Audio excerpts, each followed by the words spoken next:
I got you.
I'm Adam Annis. And I'm Peter Martin. And you're listening to the You'll Hear It podcast. Jazz, explained and prognosticated.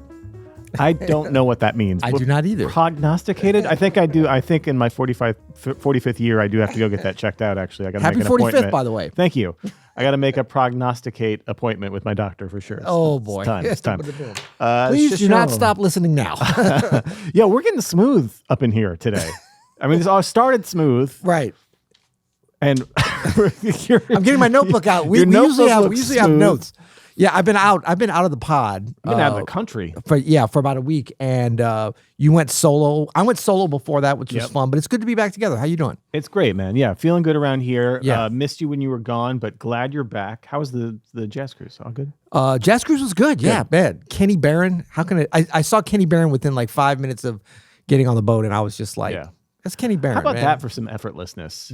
Man, it was so great. Great to hear him as always. Chucho Valdez. I'm just thinking of the pianist. There was a bunch of great musicians. Chucho Valdez, Emmett Cohen, some younger, some medium, some older. I mean, Chucho is quite up there in age, but not in terms of his playing or his physical appearance or how he talks and how he moves. Man, it's such a cool guy, great player. Music keeps you beautiful young. soul. It really does. Yeah. It really does. Yeah. So that was really cool. Some great bass players: Christian McBride, Rodney Whitaker, John Patitucci. From the Italian island of New York, I think, actually. Okay.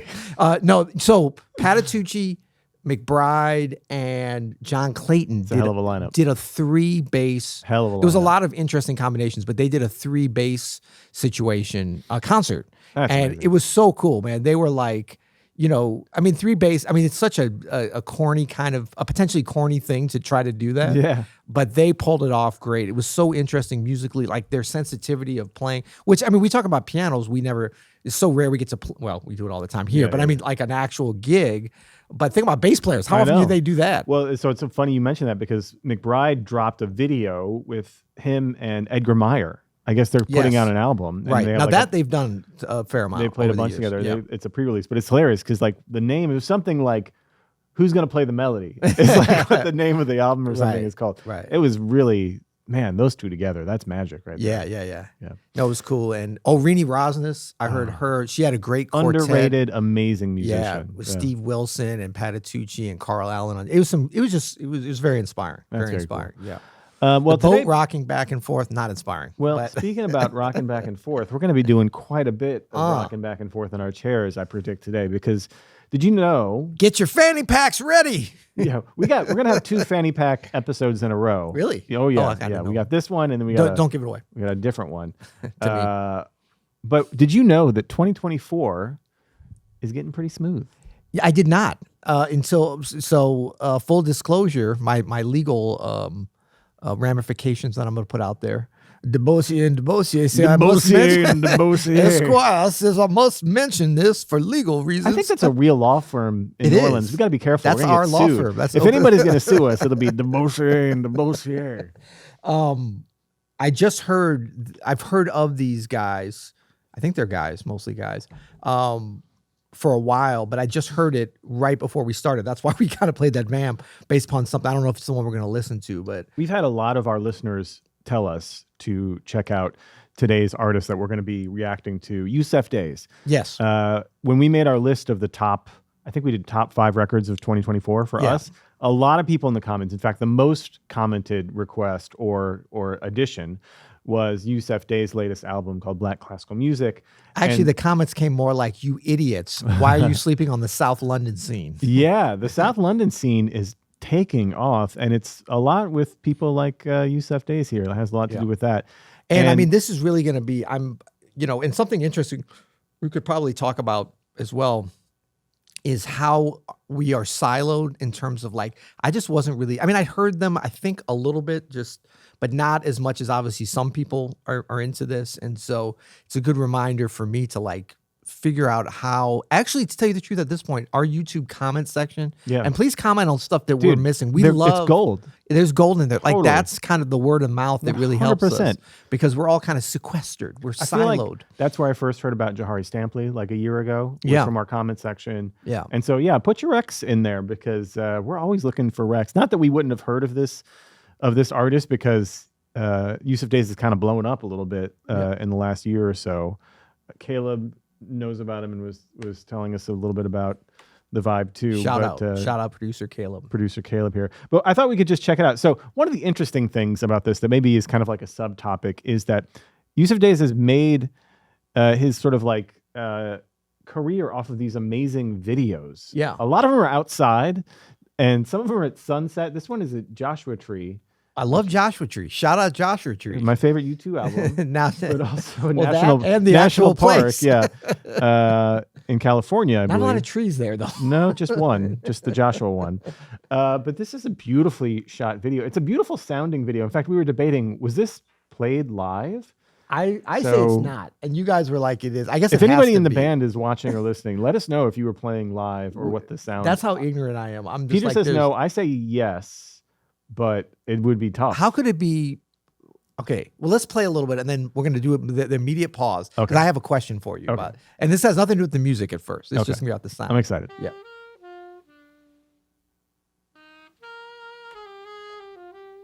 Turn it up a little bit here. Turn up for what?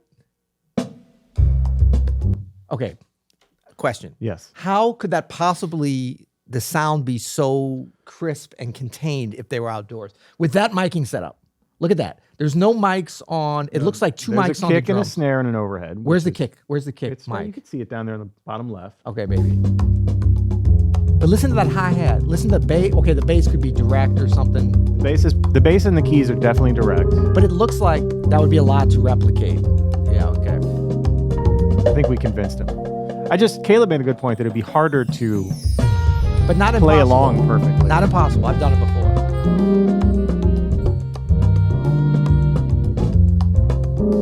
Those congas, look how far away the mic is. They're outdoors. Congas are loud, man. What do we need studios for? Let's go to Joshua. And I'm imagining that the bass and keys amps are very, very low. Yeah. I mean, yeah, the guitar and keys and the sax, how does it not just sound like a cavernous mess? You know? Anyway, I'm probably wrong. I need one of those hats. I need one of those shirts. That's like a Bo Derek shirt from the 70s. How beautiful is that?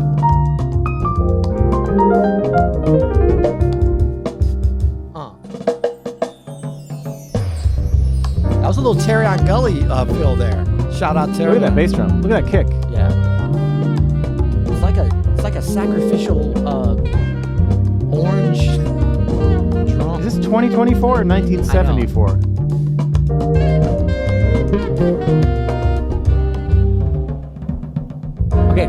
pause for a second. Got a couple initial comments. Okay. Should we start with the music or the fashion?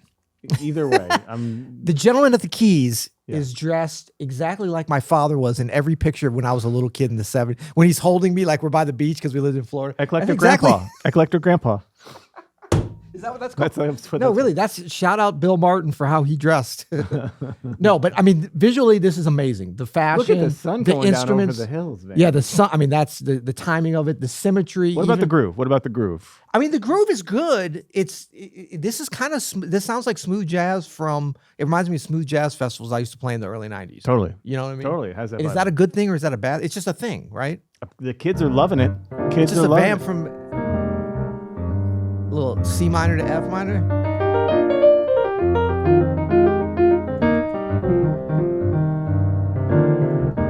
I mean, the playing is really good. You throw a DX7 in there and a soprano saxophone instead of an alto, you got something going. Yeah. It is nice. It's definitely got like a different, and especially because of Yusuf's the drummer, right? Yeah. Yeah. The way that like he did that was definitely, I mean, there's a lot of Chris Dave influence on all these drummers, of course, but there was a Terry on Gully, unless I'm missing it, but I've heard Terry on, I think he originated that feel. I played with Terry on a lot. Yeah. And just that kind of the way he pushed there and then he pulled back after, which is cool. Interesting. But there are some differences in terms of like how little details around this have evolved, but it's very late 80s, early 90s smooth jazz. See, or 70s too. I feel like it's more of that early 70s, like Afrofuturism kind of thing. Oh, that too. I'm feeling that vibe a little bit. And Grover and Pieces of the Dream, Grover Washington, of course. One thing I will say, that's nice clean fill there. Yeah. One thing I will say though, which is interesting about Yusuf, is the use of video, right? Yeah. With like making a name for yourself. Yeah. So this is an 18-minute, 19-second long video that has five it's like an EP, right? 5 songs. It's like an EP on video played live. It's like if you just took a set, essentially a short set, and recorded it as the sun was going down in a beautiful place. They could be wearing short sets as well. That would fit with this vibe too. But I'm just saying, for any aspiring musicians out there, if you want to make a name for yourself, do not sleep on investing in some video, because it goes a long way. This has 2.4 million views. It's a year old, which is incredible for an instrumental video of any kind. And now that I know that you can make stuff sounding this good outdoors, that's got me thinking about that. That's what I'm saying. That's a good sounding bass drum.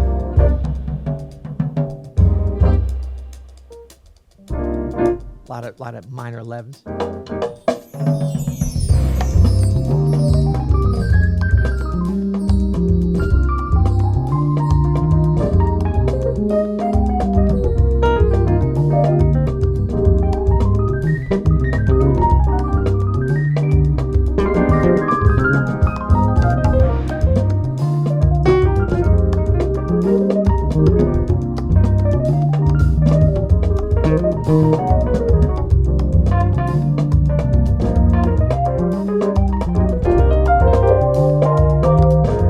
Shout out McCoy Tyner.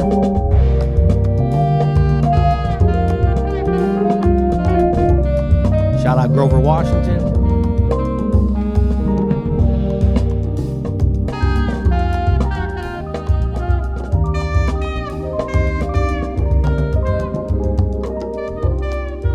You know what though? What makes me think of though is that like a 2-chord vamp never goes out of style. Right. A 2-chord vamp has been in style.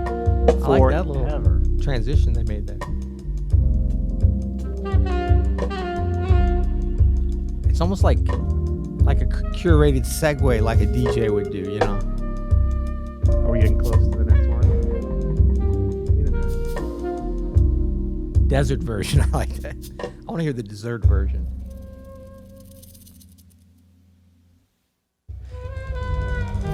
So, can we pause for just a second before we go into this next one?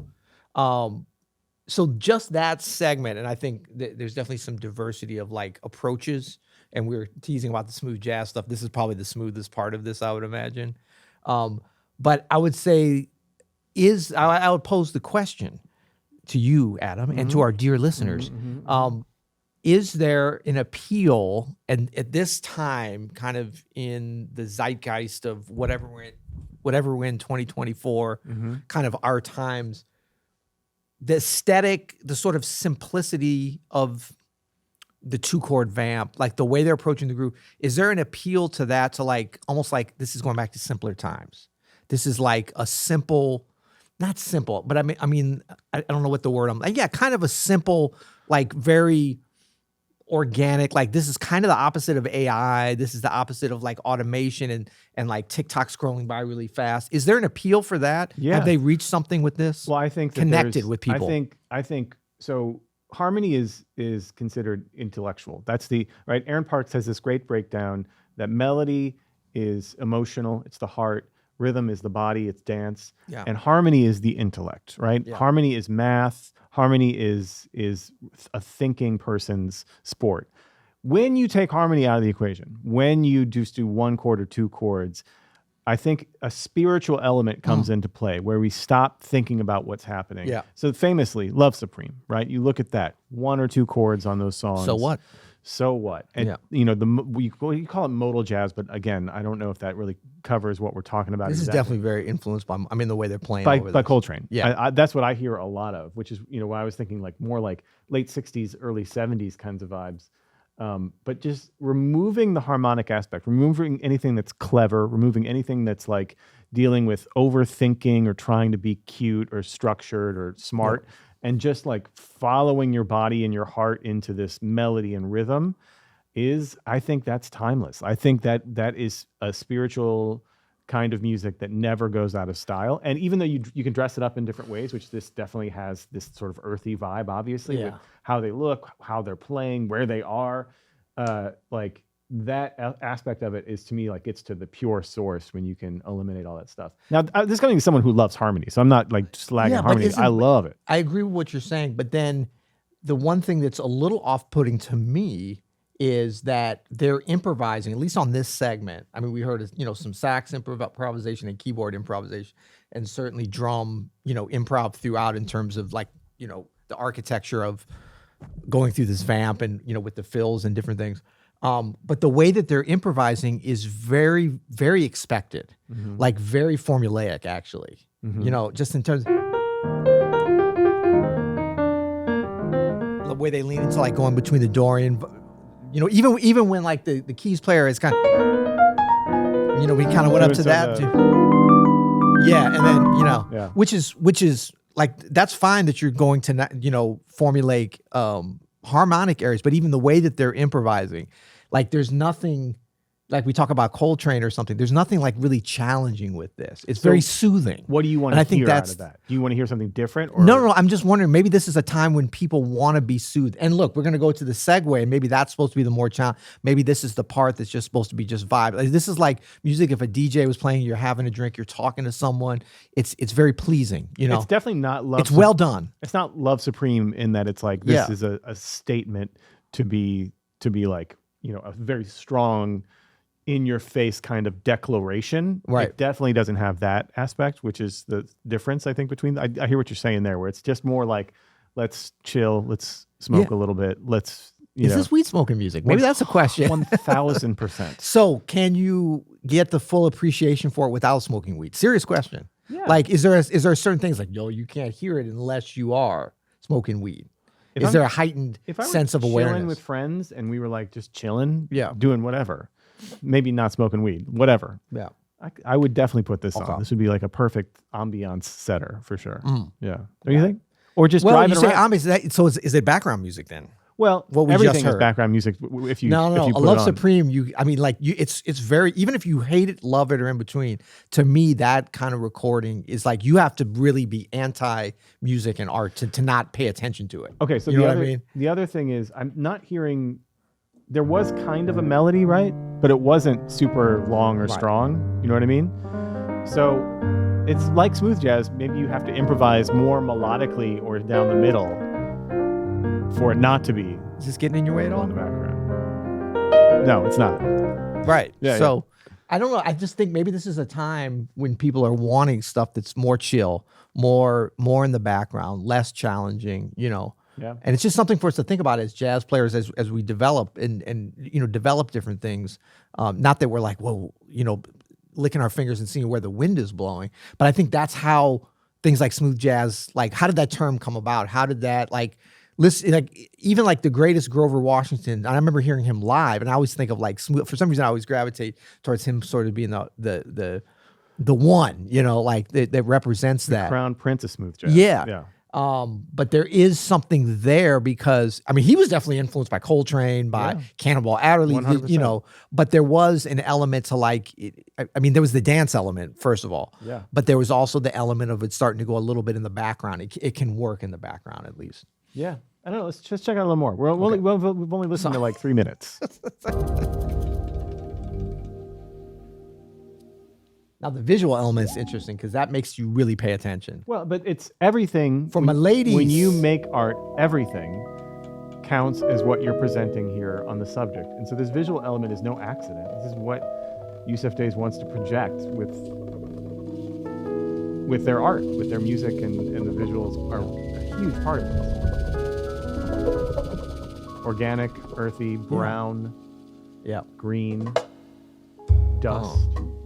That's a very, very interesting snare drum sound. There's no straight edges in any of the landscape. There's no straight edges on the clothing, right? It's all like this squiggly, curvy, hairy sound and vibe.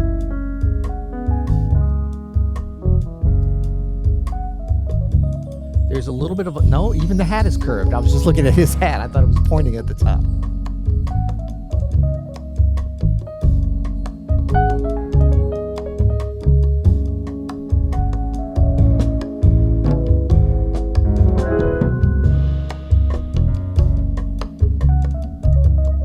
There's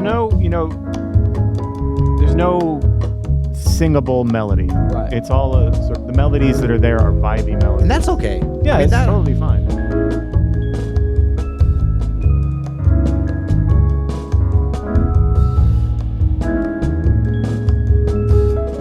Visually, it's very compelling. I would say it's almost more compelling visually. Sonically, it's not.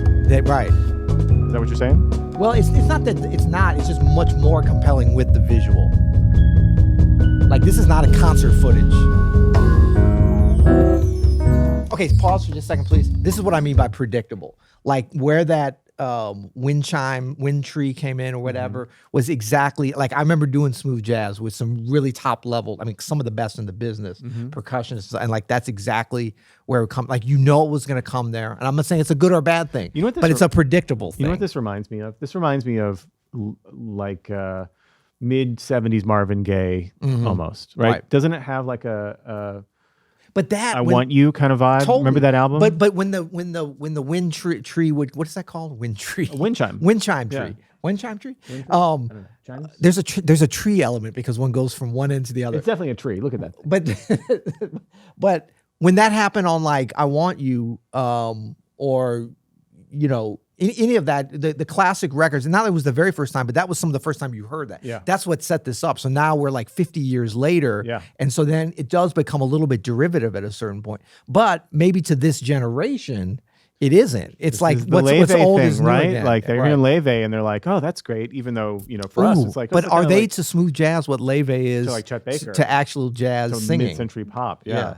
Maybe. Because we want to get involved with that discussion again. Let's just talk about the harmony is actually kind of interesting here, just because it's going from a 1 to 4 with minor 11s, which is was smooth the other. jazz. The first one did too. Exactly. Yeah. But you got D flat minor when you go to these flat keys or sharp keys, depending on how you look at it. And then this is going up to that. What do we call that? That kind of alternative relative major. Yeah. Instead of E major, it's a major third down. Right. From the tonic. Right. But then it can go down and sit there. Like, that's your main area. It's like C sharp minor, or F sharp minor, A major. Yeah. And then, you can go back to the 4 or the 1.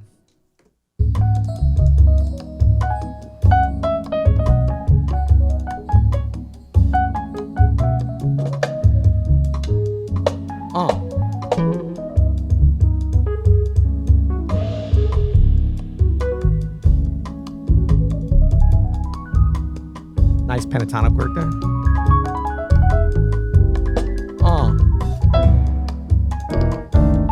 What did he do there?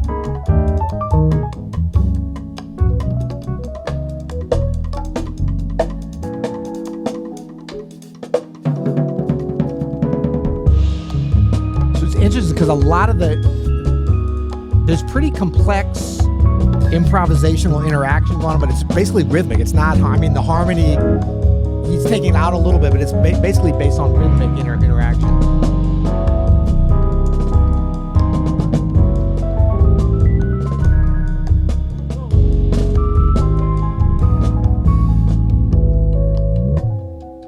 Hey, this is definitely recorded live, by the way. I don't know what I was thinking before. No way you're doing all that.